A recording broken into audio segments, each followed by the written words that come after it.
Hey friends, Catherine here from Research Rockstar. Thanks for joining me here today.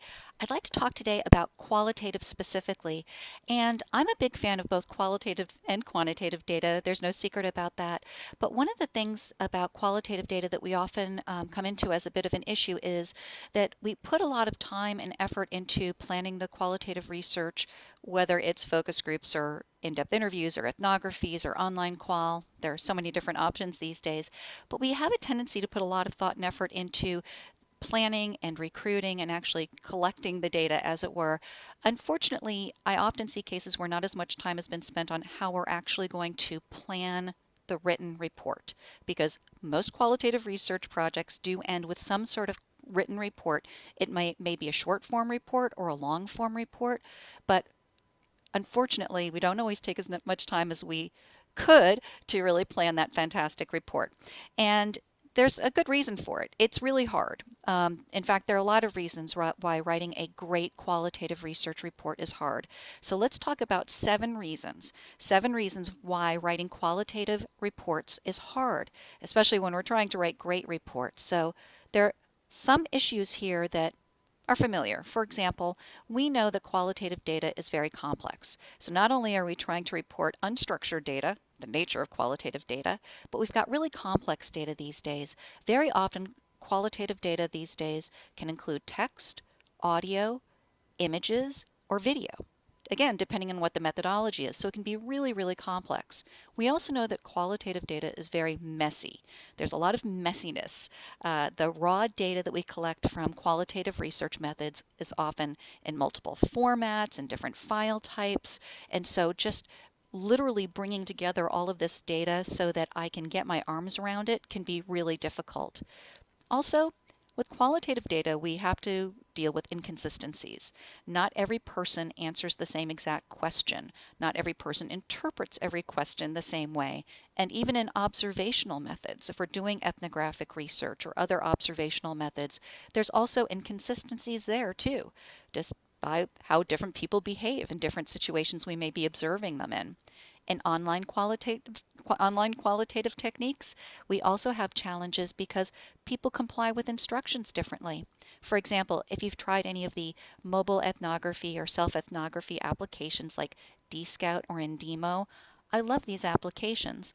But when you're giving people tasks to do using those types of smartphone-based apps, some people comply with the instructions better than others. It's just reality. So there's a lot of inconsistencies. Another reason why reporting qualitative data is so hard is the sheer volume. Again, whether you're doing focus groups or interviews or ethnographies or online techniques, the sheer volume of data that you're collecting is overwhelming.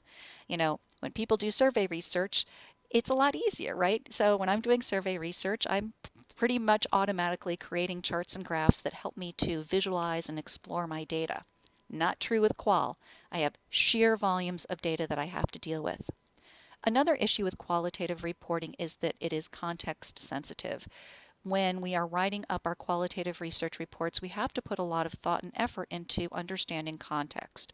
The times that the research was being conducted, the places, were there seasonality issues, was there other context that creates an important lens by which we should be interpreting the data from either the overall qual study or phases of the study. Researcher bias is also an issue. Good qualitative researchers know that we have to be very vigilant about not imposing our own biases into the research. Unfortunately, this can happen because, well, frankly, a lot of people who do qualitative research, for example, have graduate degrees and they have specific cultural backgrounds. Just the fact that they have a certain educational background can create bias in their observations and as well in the writing of the results. So we have to be really careful to keep our own cultural experiences and context and personal experiences out of it. Does that mean that we don't use our knowledge to help interpret the data? No, not at all. We just have to make sure we're doing it in an objective way. And finally, the 7th reason why qualitative reporting is so hard is because we know we're dealing with imperfect and incomplete data. So we have to be really vigilant about this because we know when we are either interviewing people or talking to groups or observing people that there can be a lot of things going on with the participants. Most specifically, what I find is there's often a big disconnect between what people say and what people tell me versus what they actually think or do or feel. And that doesn't mean that it's bad data. It just means I have to be really vigilant about understanding when I'm being told something that is not the full story. Because again, I know I'm going to have imperfect or incomplete data. So there are obviously methods that we use as either moderators or interviewers to try to mitigate that risk, but we have to understand when we're getting ready to write that report that we have to be really vigilant about how we're interpreting the data. Because again, we may need to, say, point out for our readers that while people are, say, sharing a particular point of view or self-reporting a specific attitude, we know that there are situations where that may not be the whole story. So it's just important to have as a caveat in our reporting. So again, there are a lot of different reasons why qualitative reporting is so difficult. So what's the answer? So you've just done 6 focus groups or 30 in-depth interviews, or in a case study that I just did with a couple of our instructors here at Research Rockstar, we had 10 college students participate in an online qual study about their studying habits. So we did a study about studying.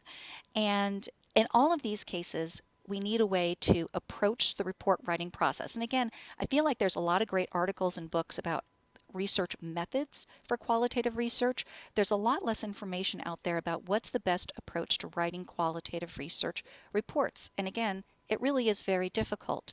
Now, when you start thinking about different options for writing qualitative research reports, a lot of it's going to come down to your analysis. How am I going to analyze and synthesize this unstructured, unwieldy data to get the most important value out of it? And you will hear different qualitative researchers use different approaches. You'll hear about comparative analysis. That's the simplest form of analysis. For example, if you are doing focus group research in, say, 3 cities, Boston, Chicago, and Dallas, simply when you do that comparison of the results by city, that would be a simple form of comparative analysis. So that's very common.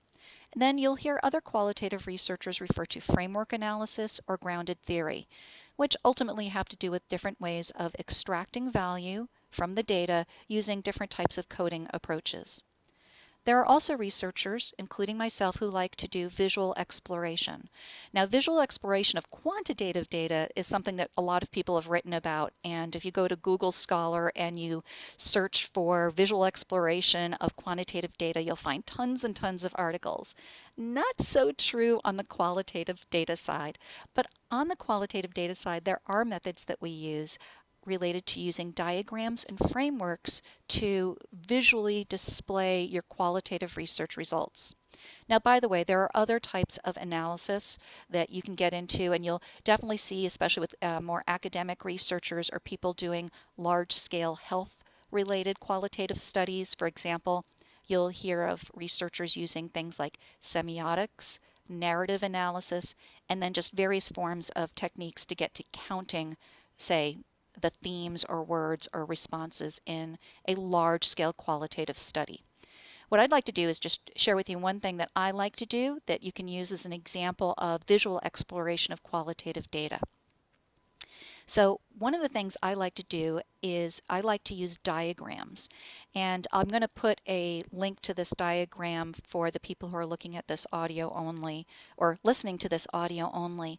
But this is a diagram that we use actually in our class on writing qualitative research reports, and it can be modified for many different purposes. But in this case, what I'm trying to do is, let's imagine I'm doing some qualitative analysis and I'm trying to understand the customer experience with a specific product. I can use a simple diagram to help me to categorize my results. So I might take a look through, for example, my focus group results or my ethnography results and put them into categories based on customer experience. So I'll use the example of the college student study that I just referred to. In this case, we're trying to understand their experience with studying. So the customer experience, if you will, is about studying. Why is it also a customer experience? Well, this could be something where the students are customers of either the college or the students are customers of textbook or online textbook resources. So they're college students, but they're also customers. And in this case, what I want to do is use a very simple way of categorizing their studying behaviors into where, who, what, when, why, and how. And I can do this both on an individual basis. I can diagram each student in terms of what their behaviors were in these 6 categories, or I could do it by groups of students. For example, if I find that the students who attend 4-year colleges generally were pretty consistent and different than people who were attending 2-year colleges, then maybe I do one diagram for my 4-year respondents and another diagram for my 2-year respondents. Or again, I might do it by geography, or I might do it by gender, right? So I might do multiple diagrams to do some of these comparisons. But in the case of studying, the where would be where they studied. For example, in this case, we found that a lot of our college students, again in the small case study project, study on their bed. They don't go to a table, they don't go to a desk, they're in their dorm room, they're on their bed when they study. Well, who are they studying with? So there's some information there about people who study solo versus the types of people who study with others in study groups and with friends. What are they doing while they're studying? What else is going on? Well, when people study on their bed, it turns out that they have different ways of liking to set up all their supplies, all their study supplies. So what they're doing to make the studying happen is actually also really interesting. Of course, for when are they studying? What day of week? What time of day? Are there any patterns there? Why are they studying? Are they studying to get good grades? Are they studying because they are trying to impress a professor?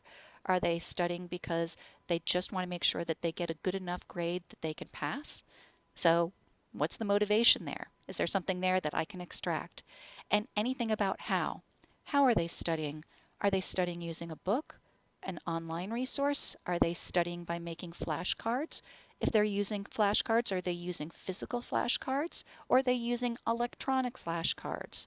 So again, simply by categorizing their behaviors into where, who, what, when, why, and how, it can help me to understand where those recurring themes and patterns are.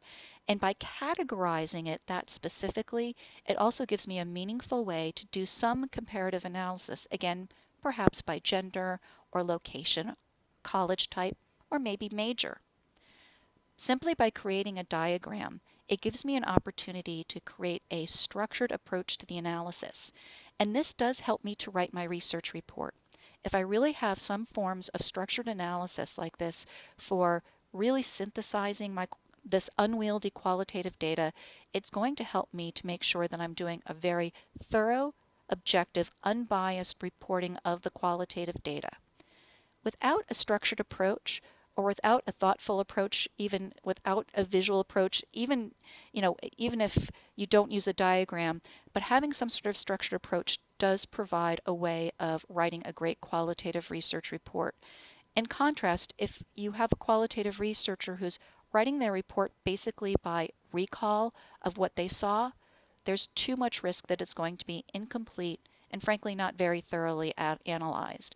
And unfortunately, I do see that. I see a lot of top-line memos specifically, or short qualitative research reports that are written based on researchers' recall and their personal notes. And I think that's really something that creates a lot of risk in terms of your ability to create a great qualitative research report. So clearly there are other steps to creating great qualitative research reports, but I hope you found this specific example to be useful. Again, if nothing else, give it a try. Try creating some diagrams. And if where, who, what, when, why, and how aren't the most relevant categories for you, what are the categories? There may be other ways that you can diagram it out so that you again have that consistent, thorough way of interpreting the results of the unstructured data. For those of you who are interested in writing qualitative research reports, I want to share that we do have our next session coming up, starting March 6th, writing qualitative research reports. Our wonderful instructor, Corey Mann, is going to be teaching that course that meets once a week for 4 consecutive weeks. That's 4 consecutive 90-minute sessions. You can learn more about that at training.researchrockstar.com. And again, that course starts on March 6th. If you have any questions or comments, please do leave them here. And again, I will also post a PDF to the diagram. Thanks, everyone.